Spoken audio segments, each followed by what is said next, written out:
इमरान खान साहब को भी जो ये वो मेंटली प्रिपेयर्ड हो गए हैं कि भाई मैं अब डट के मुकाबला करूंगा, मुकाबला तो खैर पहले भी कर रहे थे, मतलब ये है कि हर तरह का ख़तरा मोल लेने के लिए तैयार हूँ। तो उन्हें भी तो इस्टेब्लिशमेंट ही से पता चला ना कि नून लीग का मुतालबा ये है, और पीपल्स पार्टी का भी, ख़ास तौर पे नून लीग से बात हो रही थी ज़ाहिर है शहबाज शरीफ साहब से, कि पहले तो इमरान खान की हुकूमत हटाओ। तो इमरान खान मेंटली इसके लिए तैयार हैं कि अगर उनकी हुकूमत हटा दी जाती है ठीक तो वो अपोजिशन में बैठ जाएंगे, मगर अब मज़ीद कोई समझौता नहीं करेंगे, मज़ीद कोई नरमी नहीं करेंगे। ठीक। और जिस तरह वो प्रायोरिटीज़ फिक्स करना चाहते हैं, मतलब अफ़गानिस्तान का मामला है, कश्मीर का मामला है, लोकल पॉलिसीज़ हैं, उसमें अपनी राय पे वो इसरार करेंगे ज़्यादा से ज़्यादा। ये नहीं है कि कोई तसादम की फ़िज़ा है, तसादम की फ़िज़ा नहीं है, लेकिन अप्रोच का फ़र्क तो है इस्टेब्लिशमेंट में उनमें। जैसे 370 पे था, जैसे इंडिया के साथ तजारत पे था, ज़ाहिर है एक स्टेज पे तो इजाज़त दे दी गई, लेकिन वो एक सियासतदान है, उन्होंने महसूस किया कि कपास और चीनी अगर मंगवाएंगे इंडिया से तो उससे ख़राबी होगी। ये है सूरत हाल।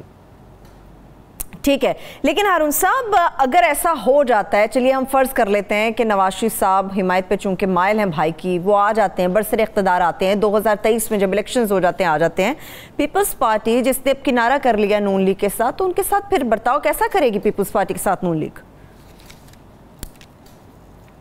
वो यही तो मसला है भाई, हुकूमत में या इमरान खान आएगा अगर वो परफॉर्मेंस दे सका 2 सालों में। अभी तो सूरत हाल ये है कि तरक्याती बजट का बड़ा हिस्सा इस्तेमाल ही नहीं होता। वो पंजाब पे जब बात करेंगे तो मैं अर्ज करूंगा, तो इमरान खान जीतेगा या नून लीग जीतेगी, पीपल्स पार्टी का तो कोई स्कोप नहीं है। पीपल्स पार्टी तो देखो 3 सूबों में तो उसका वजूद ही खत्म हो गया, और सिंध में भी वो दही सिंध में है, वो कराची में नहीं है, उसकी शक्कर में बालादस्ती नहीं है, सीट शायद निकाल लें, मीरपुर खास में नहीं है, हैदराबाद में बिल्कुल नहीं है, सही बिल्कुल उनका आदमी जीत ही नहीं सकता, और कराची में गिनती की 2-3 सीटें वो जीत सकते हैं। तो जाहिर है कि पीपल, फिर ये मुझे ऐसा लगता है कि कोई तवक्कुआत उन्होंने कायम की थी। मसलन ये आम तौर पर कहा जा रहा था कि सराय की उनकी सरपरस्ती की जाए और सराय की बेल्ट में मतलब ये वो कुछ सीटें निकालने में कामयाब हो जाएं, तो सरपरस्ती उनकी क्यों की जाए, क्या कारनामा उन्होंने अंजाम दिया है कि उनकी सरपरस्ती की जाए। इसलिए वो बिलावल तो नाराज नहीं है, सिर्फ नाखुश नहीं है, नाराज से वे चिड़े हुए हैं। मतलब वो ये उन्होंने कहा कि नवाब शाह का सदर तो पाकिस्तान में धक्के खा रहा है, लफ्ज़ धक्के खा रहा है इस्तेमाल तो नहीं किया, मतलब ये यहाँ इलाज करा रहा है। और रायवेंड का जो वजीर आजम है वो सजा पाने के बावजूद मुल्क से बाहर चला गया। ऐसे ही उस वक्त तो आपको कोई एतराज नहीं था उनके जाने पे, अब अचानक क्यों एतराज हो गया। और पानी का मसला आप देखेंगे कैसे उठा रहे हैं और कैसे कैसे नुक्ते निकाल रहे हैं। अब सिंध हाई कोर्ट में भी जज साहब ने कहा कि भाई बज़ाहिर तो ऐसा लगता है, ये कोई फैसला नहीं है मगर रिमार्क्स हैं, कि ऐसा लगता है कि ऊपर वाला जो इलाका है यानी गुद्दू बैराज और कोटरी बैराज, तो वो वहाँ पे अपना पानी ज़्यादा इस्तेमाल हो रहा है, और वाक़या भी यही है, ऊपर के हिस्से में पानी ज़्यादा इस्तेमाल हो रहा है, क्योंकि हमारा वफद वहाँ गया तो अक्सियन ही गायब हो गया, पंजाब का वफद जब गया। सही। और उन्होंने जब पंजनत का दौरा किया तो वहाँ सारा अमला भी मौजूद था और मीटर भी ठीक काम कर रहे थे और पानी का खराज भी उतना ही था जितना कि होना चाहिए, जितना होना चाहिए। अच्छा, फिर एक बड़ी दिलचस्प बात है उन्होंने कही है बिलावल ने कि तरक्याती बजट में, विफाक के तरक्याती बजट में सिंध का हिस्सा कम रखा गया है। बिल्कुल कम नहीं रखा गया, अच्छा, कतई कम नहीं रखा गया। फिगर्स जब आएंगे, बजट जब पेश होगा, जब फिगर्स पूरी तरह हतमी तौर पे जो फिगर्स सामने आएंगे तो फिर उसमें अंदाज़ा होगा कितने % रखा गया है। लेकिन जो सरकारी ज़राए से हमने पूछा वो कहते कतई कम नहीं रखा गया। इतराज ये है कि कराची को शुमार ही ना किया जाए, यानी जो तरक्याती बजट है वो दही सिंध के लिए होना चाहिए। भाई कराची सिंध का हिस्सा नहीं है क्या?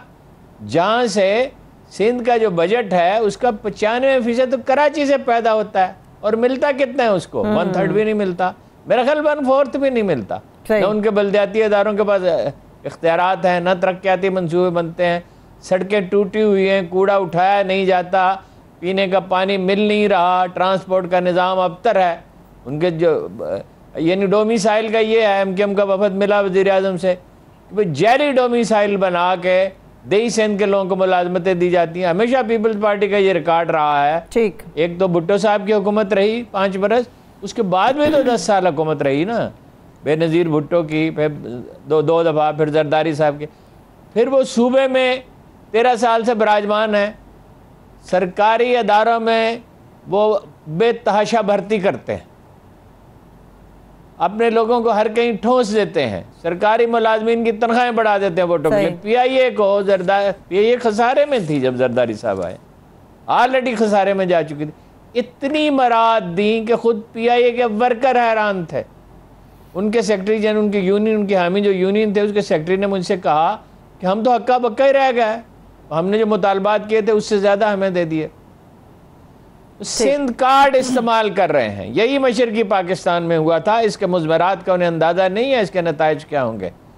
अगर आप उस पर जो सीरीज़ किताबें लिखी गई हैं वो पढ़ें तो वो आपको अंदाज़ा होगा कि ठीक है, फ़र्क था मशरकी और मगरबी पाकिस्तान की तरक्की में, इसलिए कि बंगाल तो बहुत, जो किसी ज़माने में सदियों पहले बहुत तरक्की याफ्ता इलाका था, वो बहुत पीछे रह गया था। सही, और उसकी वजह है सैलाब, और ये इंडस्ट्री वहाँ नहीं थी। इंडस्ट्री मशरकी बंगाल में नहीं थी जो आज बांग्लादेश है, मगरबी बंगाल में थी जहाँ हिंदू मेजॉरिटी है। वैसे तो मजबूरी तो बंगाल में मुसलमानों की मेजॉरिटी थी। सोहरावर्दी वज़ीर आज़म बने थे 1940 के इलेक्शन में। सही, तो वो वहाँ इसी, लेकिन अयूब खान के आखिरी दौर में बजट का ज़्यादा एलोकेशन मशरकी पाकिस्तान के लिए हो रही थी। एक वजह ये थी, ये बंगाली कौम परस्ती की तहरीक, उस बंगाली कार्ड को इस्तेमाल करना था इक़्तिदार हासिल करने के। एक हमारे यहाँ लोगों का खौफ था। बाद में तो सिचुएशन बहुत खौफनाक होगी ना कि याया खान भी सारे इख्तियारात चाहते थे, भुट्टो साहब भी चाहते थे और शेख मुजीबुर रहमान भी चाहते थे।